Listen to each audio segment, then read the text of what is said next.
সবার আগে ইগনোর করা জানতে হবে লাইফে কিছু করতে গেলে। প্রতি পদে পদে তুমি এমন কিছু মানুষ পাবে যারা তোমার পথের কাঁটা হবে।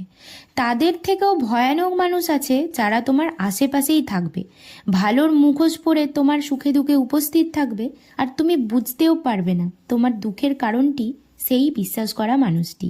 আর বিশ্বাস কাকে বিশ্বাস করবে বলো? যেখানে পৃথিবীতে সব থেকে ভরসা যাকে করা যায় সেই মাই যখন বিশ্বাসঘাতকের স্থান নেয়। আমার নিজের চোখে দেখা এমন মহিলাও আছে যে নিজের সন্তানের ভালো দেখতে পারে না। সবাই বলে যে দুঃখ ভাগ করে নিলে নাকি দুঃখ কমে। আচ্ছা, সত্যি কথা বলো তো, দুঃখ কি কম হয়েছে? যারা সত্যিই তোমাকে ভালোবাসে তারা তোমার দুঃখে দুঃখী হয়েছে, আর যারা সুযোগ সন্ধানী তারা তোমাকে নিয়ে একটা ভালো টপিক পেয়েছে। বাকি কিন্তু দুঃখ কমেনি। তাই একটা কথা বলবো, নিজের দুর্বলতাটাকে অন্য কাউকে বলতে যেও না।